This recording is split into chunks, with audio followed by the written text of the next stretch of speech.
Welcome to Just Roots online cooking workshop. This is Kitchen Intuition, where we cover some easy steps, techniques, and skills to use in the kitchen. And today we are making two summer sides. I'm making them to go with hamburgers on the grill. These are really easy and really quick, so we're going to finish up probably a little bit early today. In terms of supplies for this, I'll go over the physical materials that we'll need. I brought a little vegetable peeler, of course, a knife, and a cutting board. Some kind of large pan that we're going to toast all of our corn in. I like to use cast iron. It gives a really nice char on the corn, but whatever big pan you have, a non-stick would work great. A colander, we're going to use this to drain our tomatoes. We're going to get excess liquid out of the tomatoes before we put them in the tomato corn salad. I have a collection of bowls. We're going to be using a lot of bowls today, but really it's not going to use too many dishes. We'll serve in the same bowls that we prep in. Some measuring spoons are always helpful if you don't have the best eye, which I still don't. And then I used a 1/4 cup for vinegar. Let me just welcome someone in the room. Hi and welcome. If you're just joining us, I'm just going over supplies that we'll need for today. We also have our salt and pepper that was in the provide your own, as well as some vinegar. I'm using white wine vinegar today, but you can use a number of different types of vinegar for this dish. Probably something more mild would be great. So white wine, even a red wine would be good, an apple cider vinegar, or a regular distilled white. I also have some sugar. In place of sugar, if you don't eat sugar, you could use honey or agave or any kind of sweetener for this sort of sweet and tangy dill cucumber salad we're going to make. And then we're going to have some wonderful local farm fresh sweet corn. So we'll be peeling or shucking these, cutting the corn off the cob, and toasting the corn. And that does get a little messy. I haven't figured out the best situation for keeping the corn kernels all on your cutting board. Some lovely tomatoes for the corn salad, scallions that we'll use for both the dill salad and the corn. Beautiful herbs. I've got parsley and dill, and I just wrapped these in a wet paper towel and I stick them in the fridge if I'm going to use them in a couple days. But there's plenty of techniques for storing herbs. We've talked about it in other classes, and if you have any questions, you can always reach out. Then we have some red onion. I'm just using one that I already started just to use it up. And we're going to be slicing those really thinly. So today, cutting skills is a big part of it. So we're going to start off with our cucumber, and something I like to do, but you don't have to do it all. If you have a waxier or hard skin, sometimes I like to peel, or sometimes I like to peel just partially. So what I'll do is leave strips, which kind of looks pretty when you're cutting it. I leave strips of the skin on and some of the skin off, like that. And we're going to cut up both of these cucumbers. And really, this is a good time to practice those knife skills. We're going to do it as thinly as we can. So summer is such a wonderful time to have all this produce, be able to eat by the grill, make these easy summer fresh side dishes. There's such a bounty of produce available, and so many of the things that are growing right now just taste wonderful together. Okay, so I just cut off the end, and now I'm using my knife to, as thinly as I can, slice these cucumbers. I want them to be translucent. It makes a beautiful salad. So see how they're translucent? It's probably hard to see in that camera, but it doesn't have to be perfect though. If you have the occasional large slice, that's fine too. This salad is also really nice if you can get your hands on Persian cucumbers or English cucumbers that have less seed in the middle. But I think the fact that these were grown at the farm and they're freshly harvested, it makes all the difference. If you aren't, if you have trouble digesting seeds, or you're not big on the seeds because these are larger cucumbers, they have larger seeds, what you can do instead is cut the cucumber in half. You can remove the seeds. I can show you how to do that. And then you can make your slices. So instead of full rounds, you would have half moons. I don't mind the seeds. It's nice to have a little extra fiber for me.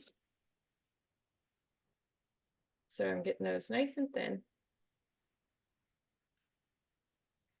And if you haven't got one already, you can get out a bowl. So we're going to finish up the cucumber salad first.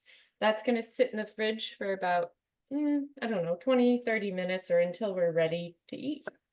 And it'll give the time for all those flavors to meld together. So again, if you did want to de-seed, I would just cut the cucumber in half. Use a nice spoon, and you can cut around the seed and just sort of scrape it out like that. And my compost. And then you can continue on with your cuts, nice and thin cuts. Okay. And now it's actually easier to cut because it's on a flatter surface. So keep that in mind too. If you're nervous about the cutting of a round thing, you don't want it to slide, just cut it in half. And then you have a flat. And it's a quicker cut. So I'm going to have a little combo of half moons.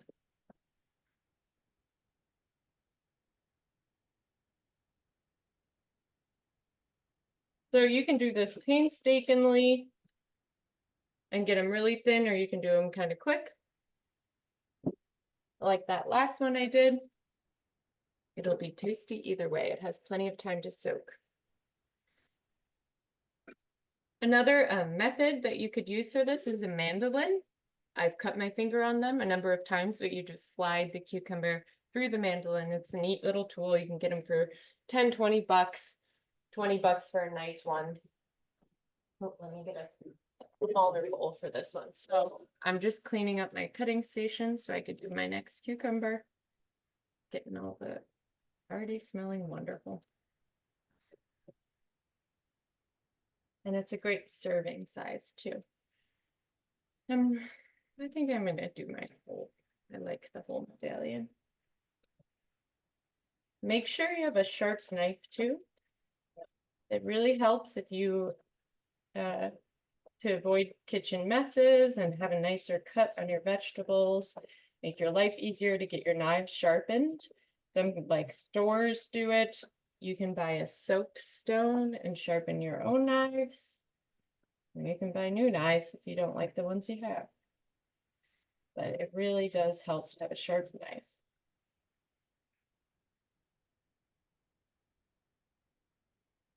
So it looks so pretty with those sort of half. It just looks, when you peel half of the skins, just adds a nice touch. And I think beautiful food often does taste better. It's the trick of the mind. Okay. That's all going in. Next, we're going to use one fresh scallion is what I would suggest. And these are pretty big scallions that we got from Just Roots. So maybe even a half of one. We'll see how we're feeling. Just keep in mind that we're going to end up using raw red onion in this dish. So you don't want the allium. That's the group of, garlic, onions, scallions, leeks. You don't want that to be too overpowering. I took off the skin that doesn't look fabulous, and then I've got a clean scallion under it. Discard that. Cut off the end of the root hairs, and I'm going to again do some thin slices. Now, one thing I learned when I was cooking that chefs do that sometimes make things look beautiful is I cut that scallion at an angle, and then I'm doing angular slices, really thin, and it just looks pretty. No need to do it, but and you can use the tops if they're still in good condition. If they're really wilty, they get tough, so don't use those. But if you have a nice crisp part that like wants to break when you push down on it, use that up.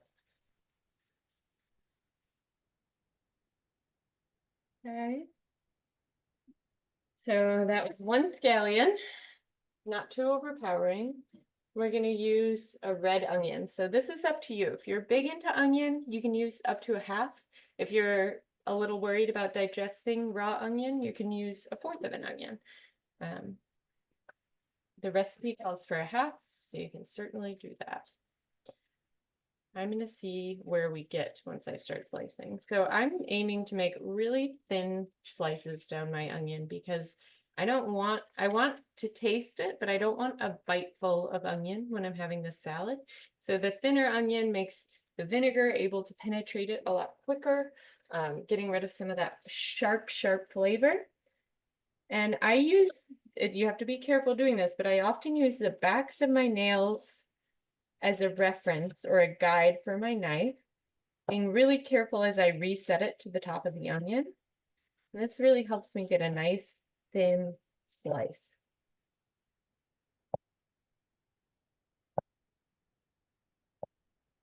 And once you're about a quarter of the way through the onion, add it to your cucumber and check out the ratio. Everybody has different size cucumbers. You don't just think about what you like, and if you don't want it to be super overpowering. So if you like red onion, do the whole half. All right, there's my thinly cut onion. Sort of breaking up those little clumps. Brings a really beautiful color into this dish, the pink, the green. And I'm going to mix it with my hands here, just to take a peek. You can use a spoon if you want. And I think we could do a little more onion in mine. So I'm going a little bit closer.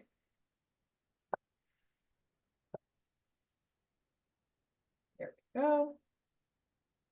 I can show you what that ratio looks like. Delicious.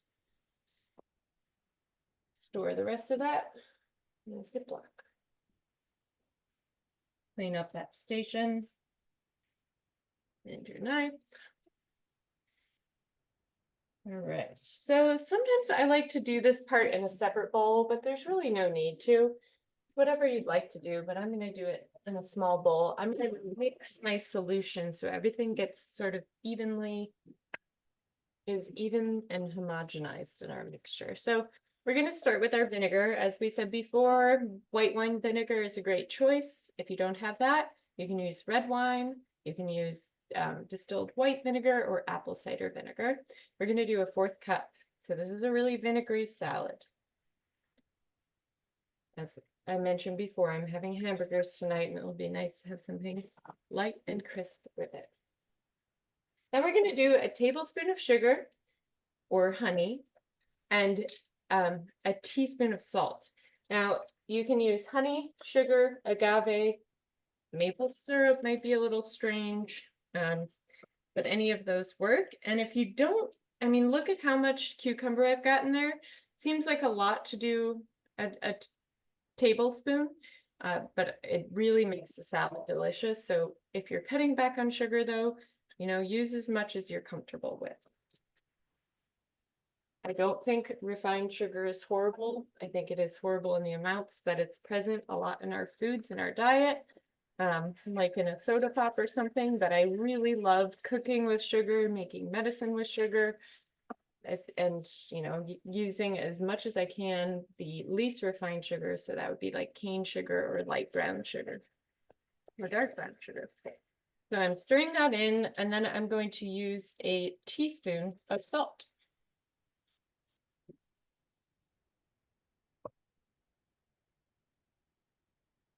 It's so humid today that my salt is sort of taking. And give that a good stir. So you kind of want to dissolve it as much as possible.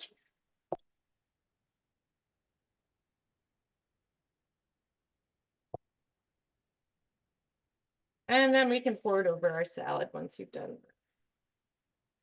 So now that you know the ratio, if you ever want to add more or try this with different vegetables, you can do that. All right. Now, so the sink so I can give them a rinse. We're going to use those again. Now we're going to just eyeball our dill. So again, this is a choice. Use your intuition. You could do 2 tablespoons. You could do 4 tablespoons. You could do more than that. The recipe calls for 2. I think fresh dill is incredible. I never get sick of it. I always want more of it. So I'm probably going to use a little more in my salad. I also just want to share something that I've made this salad before, and I've added a touch of mayonnaise or sour cream, and it's so delicious. You could add like 2 to 4 tablespoons of mayonnaise or sour cream, and it just pairs so well. So if you're looking for something a little creamier but still vinegary, I highly suggest. So this is about 2 tablespoons. I'm going to see where it's at right now. You can measure it out if you want, but no need. And give it a stir. Oh my goodness, it smells so good. It just smells of summer. Oh,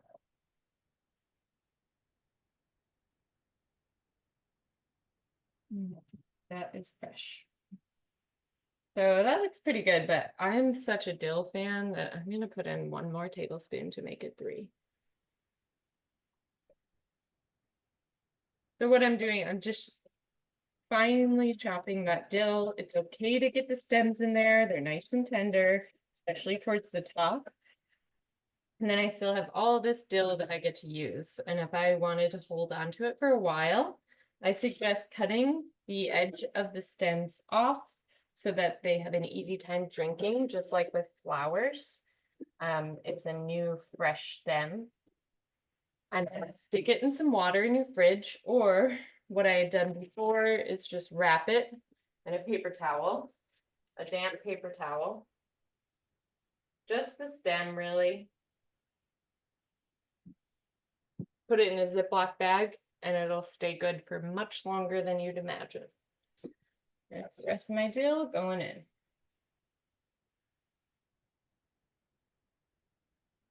in.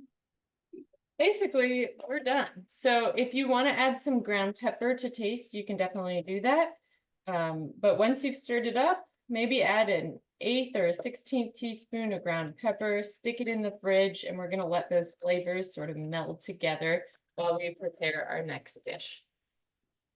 So toss in my pepper to taste.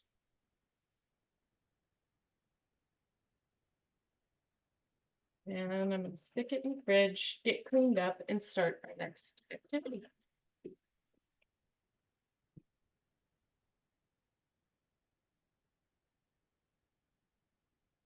Give my cutting board a rinse.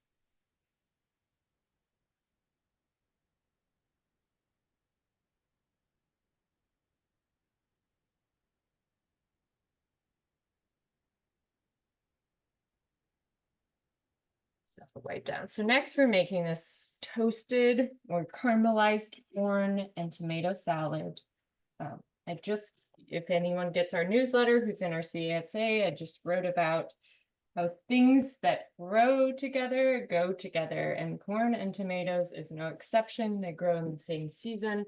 They like it hot and they just taste wonderful together. So that kind of inspired me to want to do this recipe. We're going to start off, you'll probably want a bowl or something to catch your corn in. And we're going to basically shuck the corn off the cob.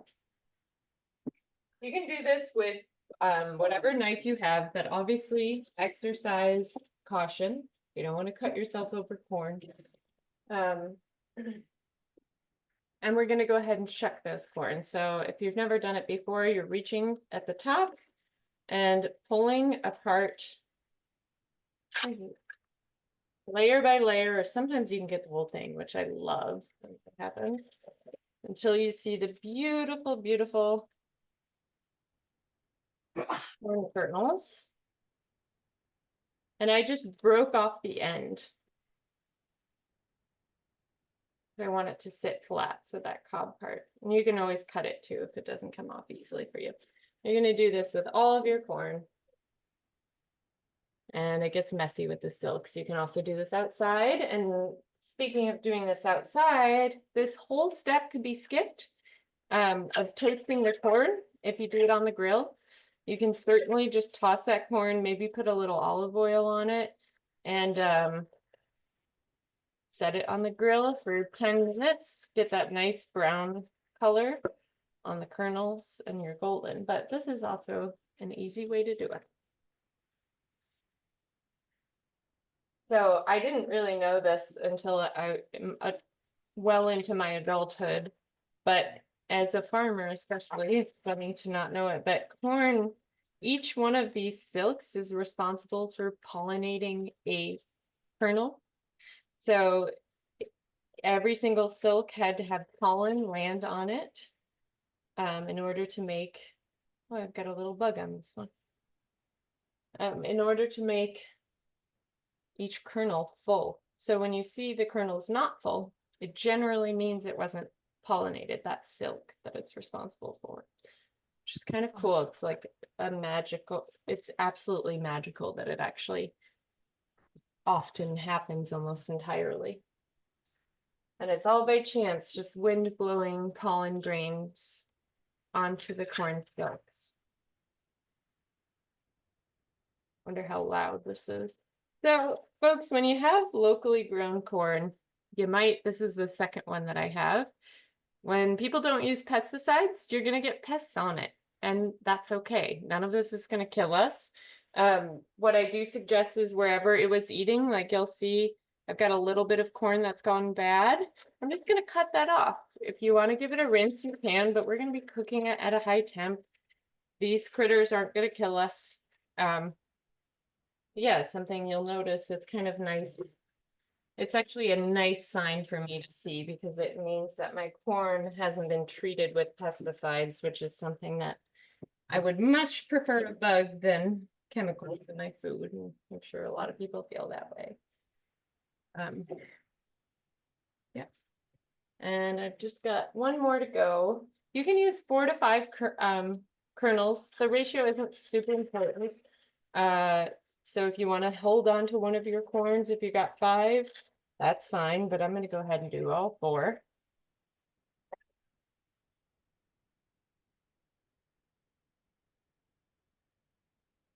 A lot of herbalists say corn silks are medicinal. They actually, they smell so good, and to me, they taste very sweet. People tincture them, make them into herbal medicine. So that's something up your alley. Maybe do some research about that. All right. Now it's the messier time. I'm going to use my knife and glide. I mean, it's good if you, let's do this to be safe. Sometimes I don't do it, but it's really smart. Is I'm going to cut the edge so it can sit flat. I'm going to discard this. I don't need it. Just cut a little bit off. Then I'm going to go up to my corn, holding it from the top and dragging the knife down slowly. The slower you go, the less the corn will go all over the place. You want to try to get the full kernel, but you don't really want to get that hard part of the cob. And I'm going to try to do this. This was an idea I had. I usually do this outside, so I'm not as worried about it, but see if I can't cut directly into the bowl safely. Can you still see? Great. Gets a little tricky up top. So yeah, this is an option. Do the best you can. Try to recover all your corn. You might end up picking it up off the floor or the countertop at least. So I'm just getting that as shaved down as I can.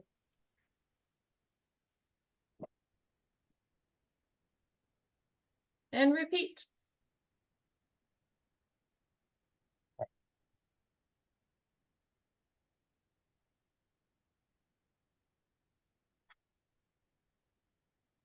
And take your time with this. It's not worth cutting yourself. It's not worth losing all your corn. It's just a bit labor intensive. The grill definitely saves a little bit of time, but because of the way we're eating it in this dish, you still have to cut it off.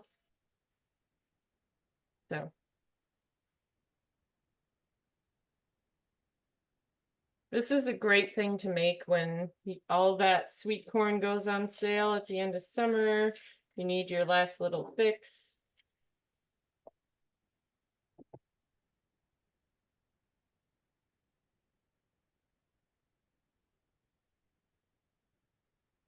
Sorry for all the sound effects. Sounds like church bells.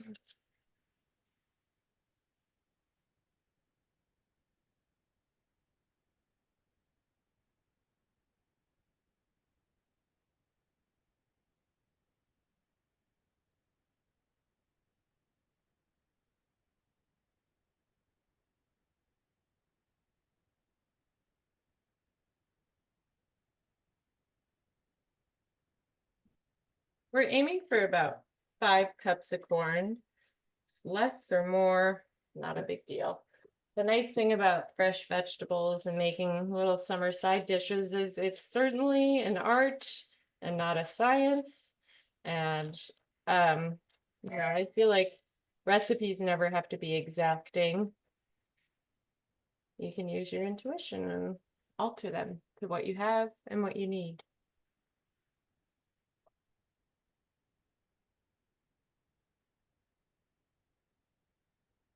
Mm. Now the acidity of the tomato paired with this corn is so nice. This is the hardest part and it's almost over, guys.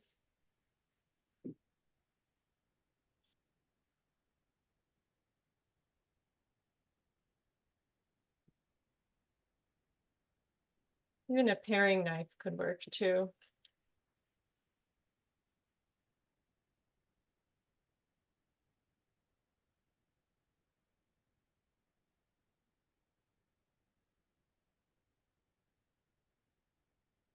Okay. Almost there. Just getting those last few kernels. Hopefully your kitchen is not as messy as mine coming out of this, but sweet corn is well worth it. If you do have some silks in with your corn, don't worry about it. When you heat them, those silks will pretty much just disappear. Okay, another cutting board rinse for me.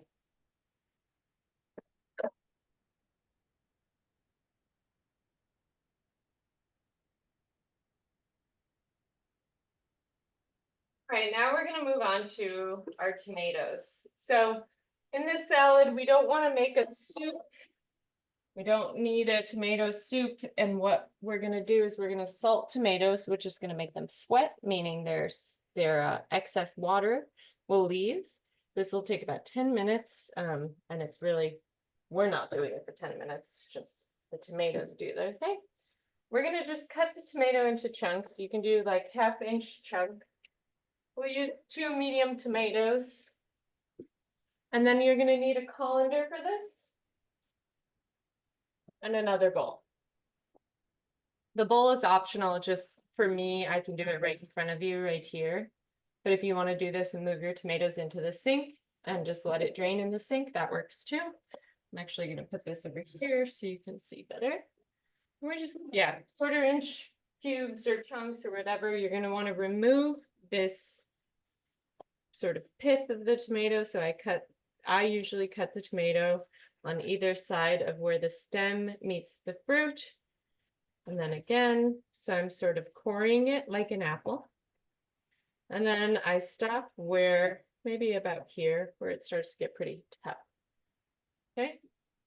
If there are parts of your tomato that are like really squishy, you can certainly avoid those. This is not going to be cooked. It's going to be used fresh, this part. So just keep that in mind. So coring the tomato, removing the top. And then I'm cutting it into cubes. A nice sharp knife is great for this, obviously. And into a colander where we're going to salt it. Get that excess moisture out. Maybe I can do this so you can see better. So I lay the tomato flat. I make some horizontal cuts. I turn it and make some vertical. This is definitely a moment where it's nice to have a sharp knife. A serrated knife works really well for tomatoes too, especially if you don't have a super sharp knife, or else they're just sliding around everywhere, you know?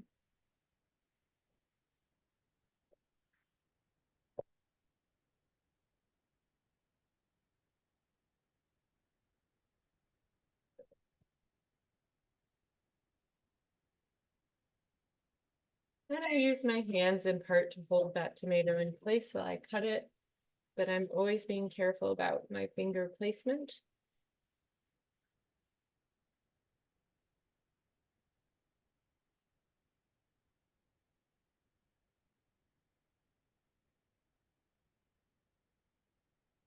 I'm making all the noises tonight with these silver bowls.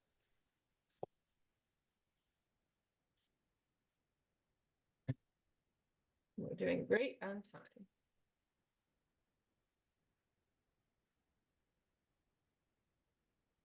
Both of these dishes benefit from sitting and soaking and absorbing the flavors that they're paired with. So, you know, don't worry if you still have other stuff to cook after this. They can certainly sit for a bit in the fridge or really even out of the fridge because it's a vinegar preservation. All right, now we're going to salt these tomatoes and drain them for 10 minutes. I'm going to use a ½ teaspoon of salt.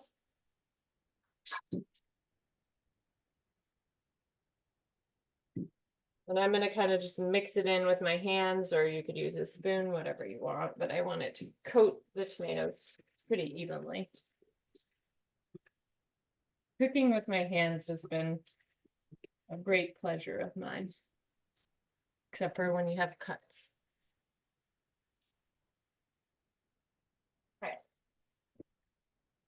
All right, all good with that. Now you can set it in the sink or just move it to the side, 10-ish minutes. And while that's happening, we are going to heat some olive oil in a pan. I'm going to put the heat to sort of a medium high skillet. This is for the corn. And I'm going to put in about a tablespoon of olive oil. You can use more or you can use less.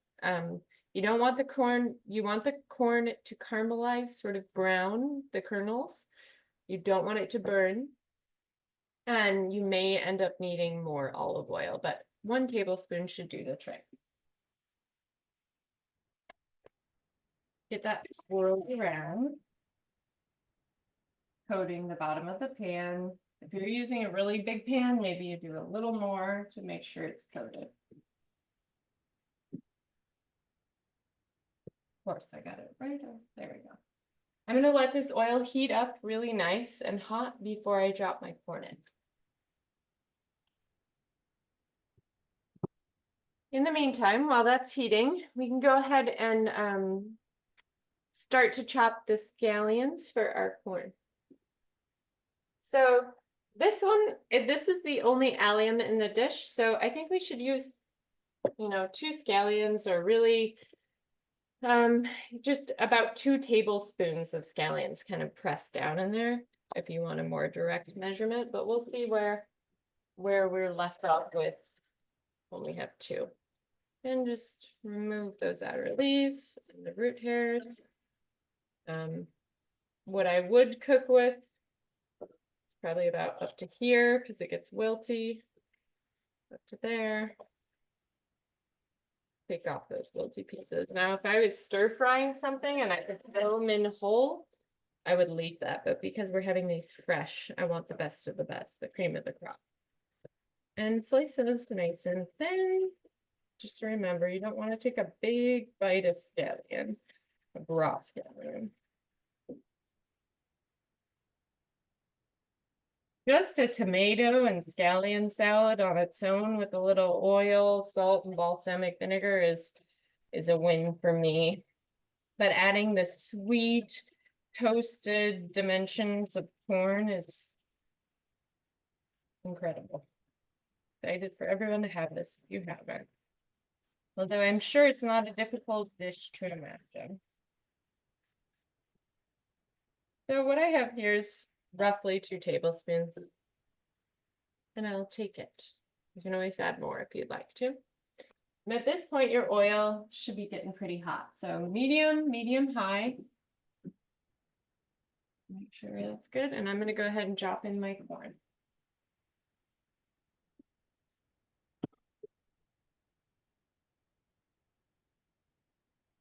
You might need to use a spatula or something to get it off the sides.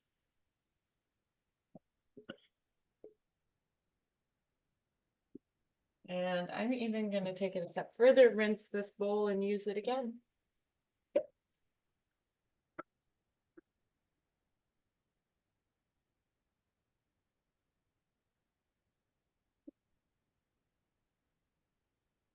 So now that corn is cooking, we can sort of get the rest of the corn salad prepped.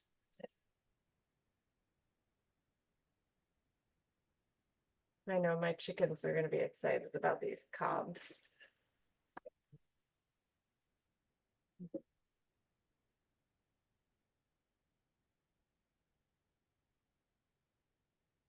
These are going to cook. We're going to continuously stir them. They're going to cook for 6 to 7 minutes. Really, or until they're brown. So if they're browning right away, you might be too hot. Okay. So now I'm going to add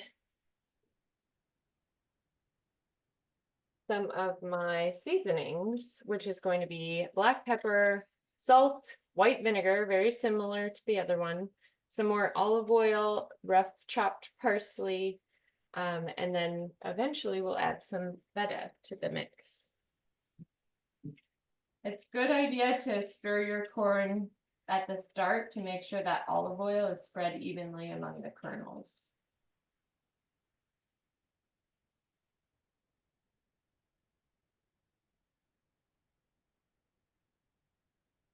And you see why a nice big pan is important. If you want those corn kernels to toast, you're going to need that.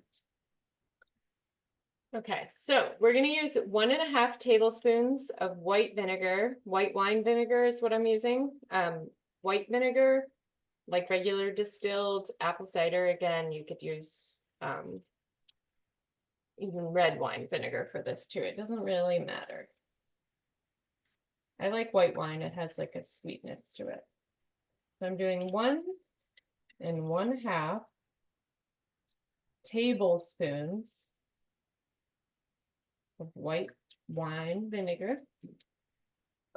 Then we're going to do a 1/2 teaspoon of black pepper. So 1/2 teaspoon, not tablespoon. Keep all these wiped down. That's going to go right in with the vinegar into your big bowl. It's going to be sort of the dressing for the corn salad.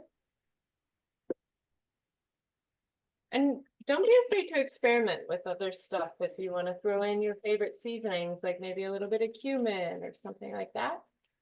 There's no reason not to. 3/4 of a teaspoon, so almost the whole teaspoon of salt, but not quite. We'll start off with just 1 tablespoon of olive oil. I don't think we need to go too crazy. That's going to get added to the dressing. Kind of mellows out the vinegar. And then the last thing we're going to do is add our parsley when it's time to do so. Go ahead and stir that up, and then you can add your scallions to it as well. So this is the corn, tomato, scallion dressing for the salad. It's sharp, but remember, it's going to go a long way. My scallions infusing in that dressing.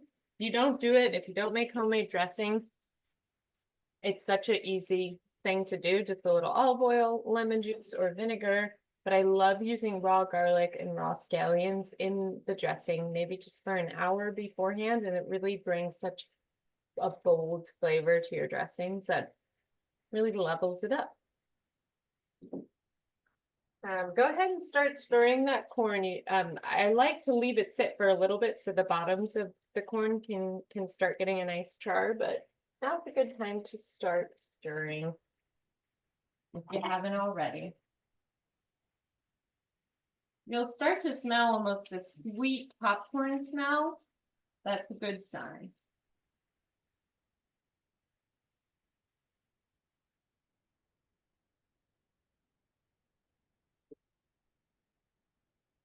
And just keep it on there. We want to see browning. We want a little bit of crisping. Yeah. So same thing here with the parsley as with the dill. Use as much as you'd like. The recipe calls for a 1/4 cup, which is quite a bit. I sometimes remove the stems if I have enough parsley. And then what I'll do with the stems is use them to infuse vinegars or olive oils. So the stem obviously still contains so much of the taste, the flavor, the aromatics of parsley. You can use them in vegetable stocks. You don't need to throw them away. There's certainly still great flavors. Now is a great time of year to make chimichurri. You can use the stems in that because you'll be using a food processor. Chimichurri is a simple mix of, well, I like to use parsley and cilantro. I'm just removing the leaves from the stem, by the way. I like to use parsley and cilantro for chimichurri with red wine vinegar, some fresh oregano or dried oregano, salt and pepper. Blend it all up. It's the eye for. We're just gonna rough chop this parsley now. I just know by eye, this is more than a 1/4 cup, even if it's totally squished. So you probably don't want to use the whole head of parsley. You can certainly save it for something else. I'm gonna chop mine up anyways. We grow a lot of parsley. I try to get as many fresh herbs in my system in the summer as I can because it's so expensive to buy at the store in the winter time. And yeah, just kind of balled it up and then doing rough chops. I like to add the parsley beforehand while the corn is still warm. Sorry about that. As it sort of softens the leaves when it's next to the hot corn. Okay. Finish chopping that and then get my corn a good stir.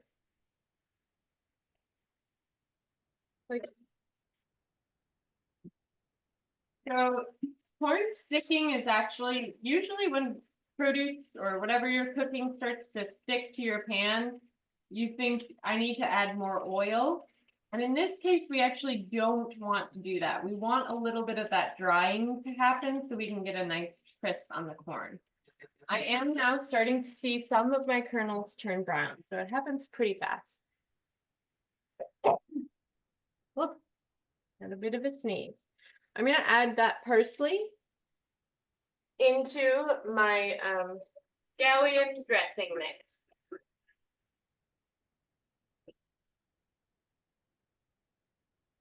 Sorry, I have a bit of an allergy attack there.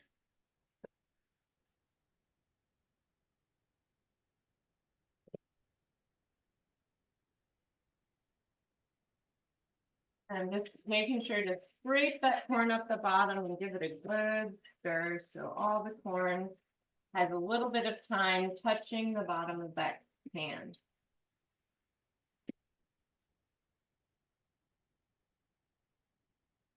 Spread it nice and even.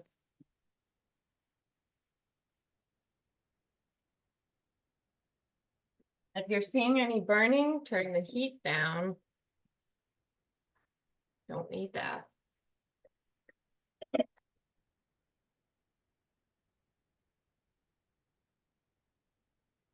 And at this point, your tomatoes have probably been sitting for about 10 minutes.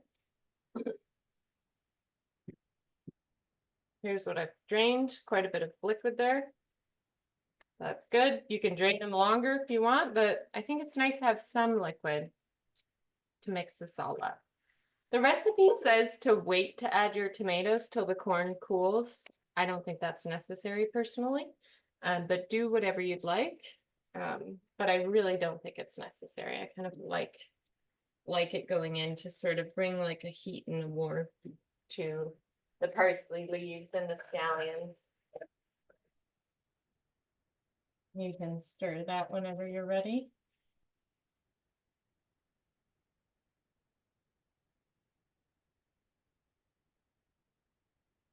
I know my corn's a minute or two out. A little more prep time.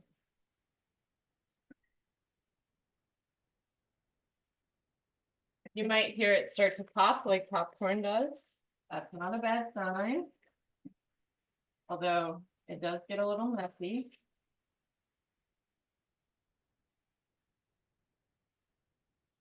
And now you're smelling that caramelization of sugar. Smells so good.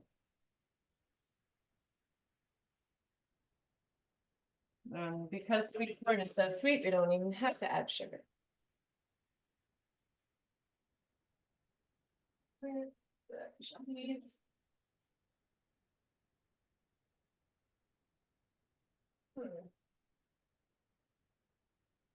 All right, so I'm not putting feta in my salad because I can't eat cheese, sadly.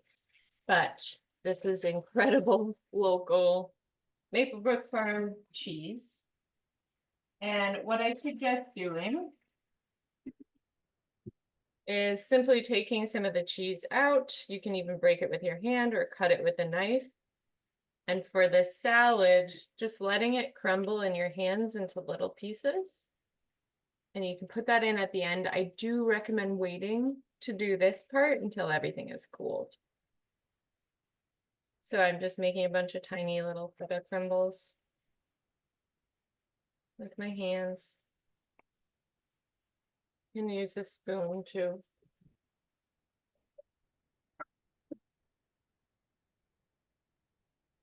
Will really bring lovely sharp flavor to this dish. Okay, I think the corn is done. I'm going to go ahead and turn my heat off. And in a minute, I'll show you what it's looking like. Or what it looks like finished.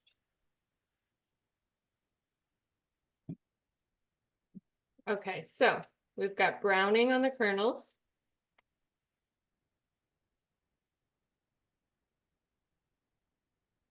It's delicious and sweet. It's a little bit chewy. Exactly what you want.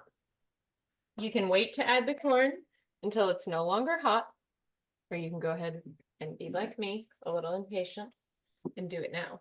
Then you can let all the flavors sit and meld together while you finish whatever else you'd like for dinner, or maybe you're just having sides tonight, and that's great too.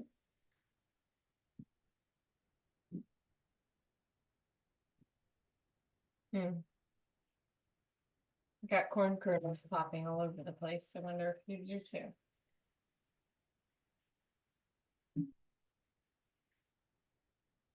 I like to make sure to get all those good bits at the bottom. Great.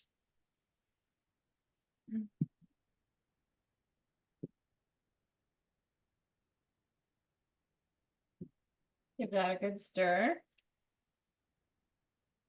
And you'll see the ratio of greens to yellow to red is so beautiful. It's perfect.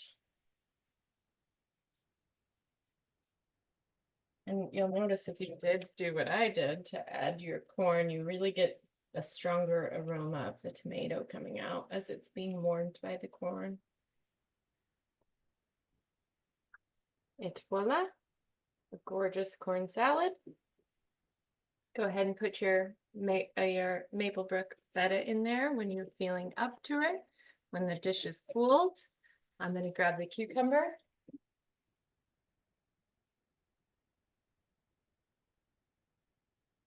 There we have it, our delicious summer sides. All right, folks, that's all we have for today. If you want to join us again, we'll be promoting these classes probably in a week or so, if you want to sign up. And please do fill out the feedback form that we send out. It's really helpful for us to know if we're doing a good job, if what we could improve on, and we can take your suggestions for what recipes to make. Just keep in mind that we have to use local fresh produce as a main ingredient, and it has to be able to be shipped to people's homes or be picked up within a week of the class. So that's important. All right, well, if you have any questions, you can email me, brooke@justreads.org. Thank you all for joining us today, and next time.